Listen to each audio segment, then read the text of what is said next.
नमस्कार दोस्तों। पुराणों के अनुसार कश्यप ऋषि की पत्नी कद्रू से उन्हें कई नागों की उत्पत्ति हुई है, जैसे अनंत, वासुकी, तक्षक, कारकोटक, पिंगला, पद, महापद, शंख, कुलिक, चूर्ण, धनंजय आदि। अग्नि पुराण में 80 प्रकार के नागों कुल का वर्णन है।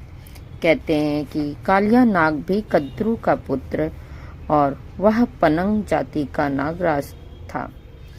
कालिया नाग पहले रमण नामक द्वीप में निवास करता था।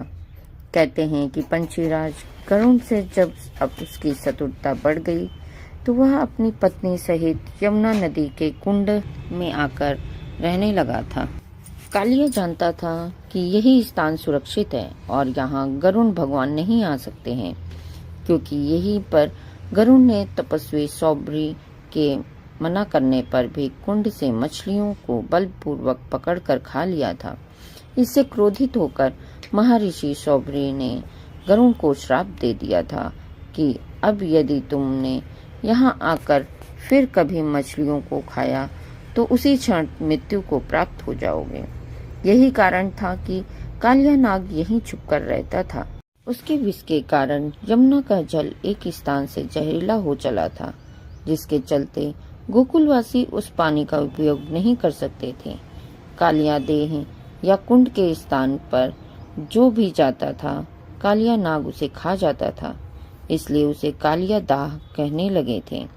कहा जाता है कि एक बार श्री कृष्ण की गेंद उस यमुना कुंड में गिर गई थी। गेंद लेने के लिए श्री कृष्ण यमुना के पास उस स्थान पर कूद जाते हैं और जल के अंदर जाकर वे कालिया नाग से युद्ध कर उसको समर्पण करने के लिए मजबूर कर देते हैं। तब कालिया नाग दया की भीख मांगता है।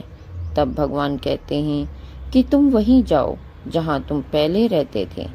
कालिया नाग कहता है, प्रभु वहां तो आपका सेवक गरुड़ मेरी जान का दुश्मन है। तब श्री कृष्ण कहते हैं कि तुम्हारी शीश पर मेरे चरणों के निशान देख गरुड़ तुम्हारा कुछ नहीं बिगाड़ेगा। तब कालिया नाग अपनी पत्नी सहित पुनः रमण द्वीप पर चला जाता है।